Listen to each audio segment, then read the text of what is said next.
మీ business ఏదైనా మీ ఊర్లో promotion చేయాలంటే అది సుమన్ టీవీతోనే సాధ్యం. ఇప్పుడే సంప్రదించండి.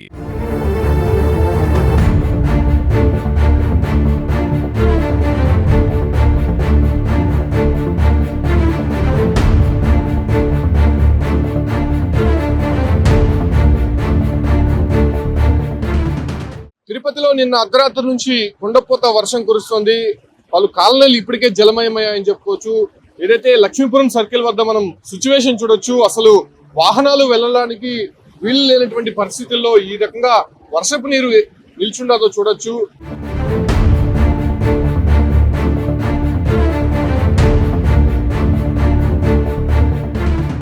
కంప్లీట్ గా సగభాగం వాహనాలంతా కూడా మునిగిపోతూ ఉన్నాయి. ఇప్పటికే రాత్రి నుంచి కురుస్తున్నటువంటి వర్షానికి అటు శేషాచల అటవీ ప్రాంతం నుంచి కిందకి జాలువారుతున్నటువంటి నీరు భారీగా వస్తుండటంతో అక్కడ అంటే కొండకి ఆనుకోనున్నటువంటి పలు కాలనీలు ఇప్పటికే జల దిగ్బంధంలో చిక్కుకున్నాయని చెప్పొచ్చు.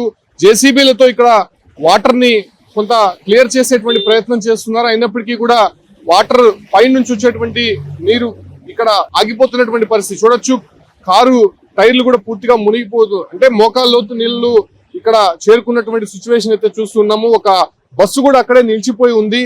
అంటే నిన్న రాత్రి కూడా సడన్ రైన్ అంటే అర్ధరాత్రి నుంచి కుండపోత వర్షం కురిసింది తిరుపతిలో. అసలు ఎక్కడికి వెళ్ళలేనటువంటి పరిస్థితి. ఉదయం లేచి చూసేసరికి కాలనీల్లోకి పూర్తిగా కూడా నీరు చేరాయని చెప్పుకోవచ్చు.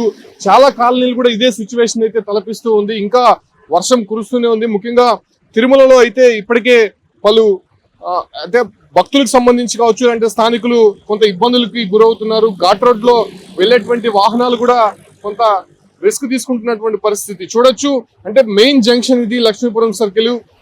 ఇక్కడ అంటే ఇతర ప్రాంతాల నుంచి తిరుమలకు వెళ్ళేటువంటి వాహనాలు కావచ్చు అంటే స్థానికంగా ఉండేటువంటి వాహనాలు పెద్ద ఎత్తున ఇక్కడ రాకపోకలు సాగిస్తూ ఉంటాయి.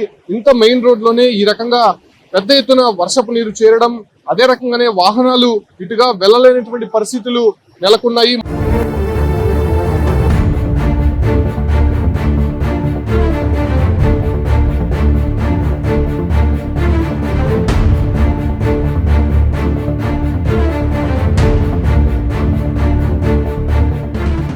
మనం చూడొచ్చు నిల్చొని ఉన్నాం. దాదాపు మోకాళ్ళ లోతు నీళ్లు ఈ ఒక్క రహదారి పైనే నిలిచి ఉందంటే ఇక కాలనీలో ఏ రకంగా సిచ్యువేషన్ ఉందో మనం అర్థం చేసుకోవచ్చు. వాళ్ళ కాలనీలకి ఇప్పటికే రాకపోకలు కూడా నిలిచిపోయాయి. వెళ్ళలేనటువంటి పరిస్థితులు అయితే నెలకొన్నాయని చెప్పుకోవచ్చు. అయితే ఈ ఒక్క వర్షపు నీరుకు సంబంధించి ఎటు డైవర్ట్ చేయాలి అంటే ఇక్కడ లక్ష్మీపురం సర్కిల్లోనే తిరుపతిలో ఉన్నటువంటి వర్షపు నీరంతా కూడా పెద్ద ఎత్తున నిలుస్తూ ఉంటుంది. అయితే వర్షం పడిన వెంటనే కూడా ఇక్కడే వర్షం నీరు ఎక్కువ కూడా చేరేటువంటి అవకాశం ఉండడంతో మున్సిపల్ అధికారులు ఇక్కడే ప్రధానంగా ఉండేటువంటి ఆస్కారం కనిపిస్తూ ఉంటుంది. దీన్ని డైవర్ట్ చేసేందుకు తీవ్ర ప్రయత్నాలు చేస్తున్నారు. అయినప్పటికీ ఇప్పటి వరకు కూడా దాన్ని కంట్రోల్ చేయలేనటువంటి పరిస్థితి. అటు పైనుంచి నీరు వస్తూ ఉంది, ఇక్కడ మళ్ళీ స్టే అవుతోంది. దాంతో పాటు కూడా ఇక్కడ వెళ్ళేటువంటి చిన్న చిన్న కాలువలు ఉన్నాయి, దాంట్లో వెళ్ళడానికి కూడా వీలు లేనటువంటి పరిస్థితి అయితే కనిపిస్తుంది. అయితే ఇప్పటికే మున్సిపల్ అధికారులు కావచ్చు అంటే మిగతా శానిటరీ సిబ్బంది మొత్తం కూడా శ్రమిస్తున్నారు. అయినప్పటికీ ఉన్నతాధికారులు రెస్పాండ్ కాలేదని చెప్పి ఒక విమర్శ అయితే వినిపిస్తోంది. ఇప్పటికే పలు కాలనీలు జలమయమయ్యాయి కాబట్టి ఆ ప్రాంతాల్లో ఇంతవరకు ఎవరు కూడా పర్యటించలేదు. కేవలం అక్కడ ఉన్నటువంటి సిబ్బంది మాత్రమే కష్టపడుతున్నారనేటువంటి విమర్శలు కూడా వినిపిస్తున్నాయి. మనం చూస్తున్నాం ఏ రకంగా బస్సు నిలిచిపోయింది, దాన్ని ముందుకు నెట్టేటువంటి ప్రయత్నం అక్కడ స్టాఫ్ చేస్తున్నారు. ఒకవేళ అక్కడే నిలిచిపోయి ఉంటే బస్సు కొంత చక్రాల వరకు నీరు చేరింది కాబట్టి కొంత ఇబ్బందులకు గురయ్యేటువంటి అవకాశం ఉండడంతో దాన్ని పక్కకు తీసుకువెళ్తున్నాడు. ఎందుకంటే ఈ రోడ్ల నుంచి కొంత క్లియర్ చేసేటువంటి ప్రయత్నం చేస్తున్నారు. జేసీబీ సహాయంతో ఉదయం నుంచి కూడా ఈ నీరుని ఈ పక్క చిన్న కాలువలకి డైవర్ట్ చేసేటువంటి ప్రయత్నం చేస్తూ ఉన్నారు. ఇక 2 రోజుల పాటు కూడా ఇదే రకమైనటువంటి సిచ్యువేషన్ కనబడుతోంది. వర్షం పడుతుందని చెప్పి ఇప్పటికే ఐఎండీ హెచ్చరికల నేపథ్యంలోనే చాలా వరకు కూడా కంట్రోల్ చేసేటువంటి ప్రయత్నం, ఇక్కడ నుంచి డైవర్ట్ చేసేటువంటి ప్రయత్నం ఇక్కడ సిబ్బంది చేస్తున్నటువంటి సిచ్యువేషన్ చూడొచ్చు.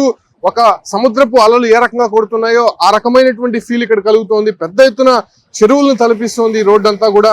సో ఆ ఒక వర్షపు నీరు వెళ్ళేటువంటి దాటికి చిన్న కార్లు కొంత ఇబ్బందులకు గురవుతున్నాయి, చాలా వరకు ఆగిపోయాయి. ఇప్పుడు కొంత జేసీబీలతో కంట్రోల్ చేసి ముందుకు పంపిస్తున్నటువంటి పరిస్థితి అయితే కనిపిస్తుంది. చాలా మంది రావడానికి కొంత సంకోచిస్తూ ఉన్నారు. ఇదే ప్రధానమైనటువంటి మార్గం. ఇటువంటి మార్గాలు ముఖ్యంగా తిరుపతిలో ఉన్నటువంటి ఏదైతే అండర్ బ్రిడ్జ్ కి సంబంధించినటువంటి 2-3 ఉన్నాయి. సో దాన్ని కూడా పూర్తిగా కూడా నిండిపోయినటువంటి పరిస్థితి, ఆ పక్క రాకపోకలు కూడా ఆగిపోయినటువంటి సిచ్యువేషన్స్ అయితే కనిపిస్తుంది. చాలా వరకు కూడా మున్సిపల్ సిబ్బంది కింద నుంచి గ్రౌండ్ లెవెల్ నుంచి కష్టపడుతున్నారు. కాకపోతే దీన్ని డైవర్ట్ చేయడానికి కొంత కష్టతరంగా మారుతుంది. ఎందుకంటే పైనుంచి వర్షపు నీరు ఎక్కువ కూడా మళ్ళీ ఈ ప్రాంతానికి చేరుతుంది కాబట్టి దాన్ని డైవర్ట్ చేసేటువంటి ప్రయత్నం చేస్తున్నారు. తిరుపతిలో ఇదే రకమైనటువంటి సిచ్యువేషన్స్ పలు కాలనీల్లో కనిపిస్తూ ఉంది. సో ఇప్పటికైనా సరే ఉన్నతాధికారులు రెస్పాండ్ అయ్యి దీనికి ఒక శాశ్వత పరిష్కారాన్ని చూపించాలి. ఎందుకంటే వర్షాకాలం వస్తుంది. దాంతో పాటు కూడా ఇక్కడ నుంచి వర్షపు నీరు తరలించే విషయం పైన ఏదో వర్షం పడినప్పుడు ఇక్కడ తాత్కాలికంగా చర్యలు చేపట్టడం, ఆ తర్వాత బొమ్మనే వదిలేయడము.